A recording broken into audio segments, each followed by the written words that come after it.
Bienvenue dans ce nouvel épisode de C2 à la Une, un rendez-vous fort captivant qui vise à inspirer et informer la communauté C2, ça c'est vous autres, si je ne m'abuse, de toutes sortes de questions d'actualité, mais aussi des nouveaux enjeux auxquels on doit faire face. Ce mois-ci, on parle d'art urbain, d'entrepreneuriat, puis on jase aussi de la revitalisation du centre-ville en temps de pandémie avec Nicolas Monrico de chez Landmark. 1, 2, 3, go! Nicolas Monrico, cofondateur de Landmark et du Festival Mural. Merci d'être avec nous. Merci de m'avoir. Dans l'esprit là, de la thématique C2 de cette année qui s'articule autour du préfixe « re » pour reconnecter, repenser, renouveler, beaucoup de déclinaisons du mot « réinventer » qu'on a banni du vocabulaire collectif. Je serais curieuse de savoir, ton année pandémique à toi, elle se résume par quels 3 mots, mettons? Ça serait résilience, introspection et focus. Focus, t'étais focus sur quoi, toi, cette année? Parce que moi, j'ai été focus sur les pains aux bananes, essentiellement. Focus dans le sens où, surtout en tant qu'entrepreneur. Ouais. Comme j'expliquais, c'était que tu es un chef d'entreprise, tu as une position de leadership, puis c'est ta business aussi, c'est ton produit, puis tu vis dans un monde nouvellement incertain. Tu sais pas qu'est-ce que ça va être le lendemain, tu sais pas qu'est-ce que l'avenir te réserve, ça change au jour le jour. Fait que garder le focus, c'est important pour justement être alerte, puis garder les mains sur le volant en cas de n'importe quelle situation. Fait qu'il faut rester focus. Il fallait rester focus, en fait, pour justement passer au travers de cette situation-là. C'est ça, c'était challengeant. T'sais. Tu parles de ton côté entrepreneur. À titre informatif, là, pour les futures pandémies qu'il y aura à venir, on ne se le souhaite pas. Mais je serais curieuse de savoir quand même, cette année, quel trait de personnalité t'a été le plus utile comme entrepreneur? Bien, je pense que je peux mettre l'emphase sur le premier, qui était la résilience. Je pense que ça nous a mis à l'épreuve, ça a mis l'équipe à l'épreuve, ça a mis les artisans, les artistes à l'épreuve, vraiment de garder l'espoir, puis de rester vraiment, puis de développer la créativité au sein de l'entreprise, puis vers des nouvelles sources de revenus, puis des nouvelles manières de parler d'entreprise, etc. Fait que vraiment, ça a montré que on était capable d'en prendre, puis qu'on avait vraiment le goût d'être là, puis qu'on avait vraiment le goût de continuer à délivrer notre mission, puis à faire des festivals, puis à continuer notre mission artistique. Fait que vraiment, la résilience a été un des bons highlights, je trouve, de passer au travers avec la tête haute, puis trouver des solutions. T'sais. Puis vous êtes passé au travers parce que finalement, Mural revient cette année, à mon grand bonheur. Yes. C'est super, les festivals et tout, mais quand même avec les nouvelles contraintes qui sont liées à la crise sanitaire, est-ce que c'est encore possible de créer des moments de connexion dans les espaces artistiques? Oui. Je pense qu'en fait, on n'a pas le choix. On le force un peu aussi. C'est sûr qu'on respecte les règles sanitaires, comme tout le monde, puis on essaie de trouver des manières de respecter le social distancing, puis d'être créatif dans ces situations-là. Mais je pense que les réunions dans les milieux artistiques sont nécessaires en tant que société, pour notre santé mentale en partie aussi. Fait on force un peu la donne. On est un festival d'art, puis on va continuer à se renouveler pour être capable de livrer quand même de la programmation artistique que les gens peuvent enjoy.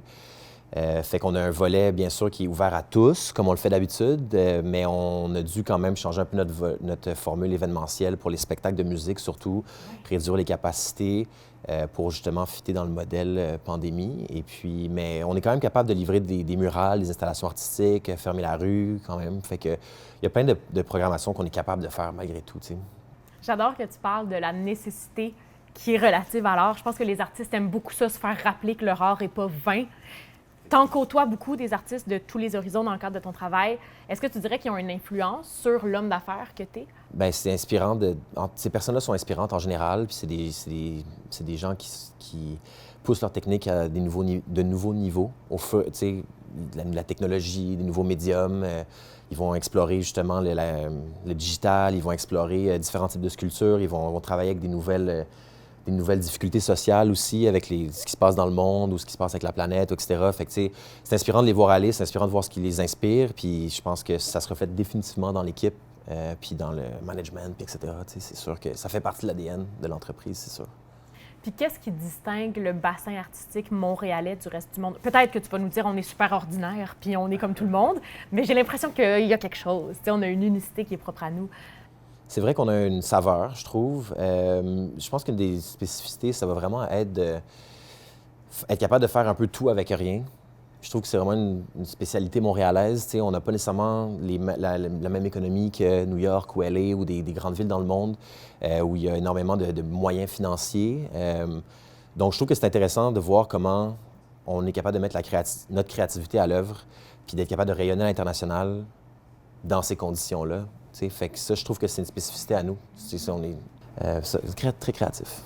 Très débrouillard. Débrouillard, exactement. Aussi, on a clairement une volonté de s'exprimer puis de s'illustrer sur la scène artistique, même avec peu de moyens. Ça fait partie de l'ADN de la ville, je trouve. Ça fait partie de l'ADN de Montréal. Ça a toujours été quelque chose qui a défini la ville. Puis il y a eu des grands pionniers dans le passé. Puis il va continuer à en avoir. Fait que, ouais, grand fan de Montréal en général. Je te ferais un high five si c'était pas de la COVID pour cette ville. T'en parlais un petit peu plus tôt des mouvements sociaux qui ont brassé cette année. Il n'y a pas juste la pandémie qui nous a ébranlés, il y a aussi plusieurs luttes sociales qui ont pris de l'ampleur cette année. Je pense aux nouvelles vagues de dénonciation, au mouvement Black Lives Matter qui a pris de l'ampleur, entre autres. Comment tu penses que Landmark et Mural peuvent favoriser l'avancement de ces mouvements-là ou au moins se positionner dans ces mouvements-là? Minimalement, c'est sûr que c'est des sujets qui nous affectent tous. Ça fait partie de notre quotidien. Puis il y a beaucoup, tu as quand même le choix. Là, Black Lives Matter, les LGBTQ+, A+. Tu as le choix des causes à endosser. Oui, c'est ça. La planète, etc. Il y en a vraiment beaucoup. Les dossiers autochtones aussi au Canada qui sont très présents, surtout récemment. Fait que je pense que, minimalement, de donner une voix, d'être capable de les inclure dans les projets, dans l'étape de discussion, dans la programmation en général, c'est déjà une étape numéro 1 qui est importante, puis d'investir aussi dans ces communautés-là. C'est super important. Fait que, c'est vraiment l'étape numéro 1. Je pense qu'après ça, il y a probablement plein d'autres étapes qui suivent, mais je pense que déjà de l'inclusion, puis leur donner une plateforme pour s'exprimer, pour pouvoir parler, de faire partie de la conversation, c'est super important. Fait que ça, c'est notre étape 1, tu sais.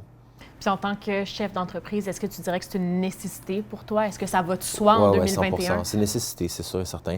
Nous, on a des comités, en fait, pour parler de ces sujets-là, puis d'essayer de faire une inclusion organique dans le festival. Mais c'est vraiment une nécessité, on ne peut pas passer à côté. C'est impossible. Je pense que l'art occupe quand même une grande place dans la revitalisation des grandes villes, surtout avec un déconfinement. On sent qu'il y a quelque chose qui bout. Comment t'entrevois l'avenir du centre-ville de Montréal? C'est une bonne question. Je pense que de plus en plus d'espaces verts. Je trouve que Montréal prend un tournant vert quand même assez majeur. Il y a quand même beaucoup de place pour l'art public à Montréal, ce qui est une bonne chose. Il y a des espaces de grands rassemblements, ce qui est une bonne chose aussi. J'ai l'impression que de plus en plus, Montréal va un peu développer ces milieux un peu mal aimés, dans un sens, un peu plus distancés du centre-ville, distancés du plateau, des endroits qui ne sont pas naturellement liés au tourisme ou liés aux activités artistiques ou de... Fait que développer, tu penses à la gentrification ou pas tout à fait? Non, pas nécessairement, mais plutôt justement les espaces verts, justement plus d'accès à ces endroits-là, justement en transport en commun, etc. Peut-être faire plus d'attention au niveau des sans-abri, etc. Intégrer les communautés dans des programmations artistiques. Je pense que c'est vraiment des éléments de base sur lesquels Montréal va sûrement s'attaquer. Puis je sens qu'il y a comme un changement quand même, mais il faut continuer à mettre le doigt dessus. Puis après ça, je pense que de plus en plus, il va y avoir l'intégration de la technologie dans l'art urbain. À Montréal, ça va se voir de plus en plus, j'ai l'impression, en termes de projection, en termes de réalité augmentée, etc. Donc, je pense que ça va être un tournant qui va se passer plus tôt que tard. Est-ce que Montréal est en train de devenir woke? C'est ça qui se passe? Ouais, j'imagine. Puis l'avenir de Landmark puis de Mural, ça ressemble à quoi? Je pense que justement, pour Landmark en général, je pense que ça va être surtout notre sortie de la pandémie, ça va être aussi de se spécialiser. On va de plus en plus se spécialiser dans ce qui est développement d'espaces publics, puis dans notre revitalisation d'espaces, puis intégration d'art dans les marques. Ça va vraiment être là, on va se spécialiser là-dessus. Avant, on faisait quand même pas mal de trucs, puis là, on va vraiment prendre le temps de développer les angles dans lesquels on est les meilleurs. Développement aussi tranquillement du digital, tranquillement, technologie, c'est quelque chose qui nous intéresse beaucoup, c'est la saveur du jour. Puis en même temps, c'est là où les artistes s'en vont tranquillement. Fait que c'est d'évoluer avec le mouvement aussi, puis de rester aussi à l'avance des tendances. Fait que ça, c'est un peu ce qui va se passer, Landmark, Mural. Puis Mural, en général, on va continuer à développer le plateau. C'est quand même un grand coup de cœur pour Mural, mais on va quand même voir comment on peut développer un petit peu plus Montréal. puis d'intégrer justement des nouvelles technologies dans la programmation aussi, d'essayer de pousser les œuvres plus traditionnelles qu'on fait à des trucs un peu plus complexes, des surfaces un peu plus difficiles, des grands murs, des lieux bizarres, des lieux intéressants, plus que la surface habituelle du mur plat. Ouais.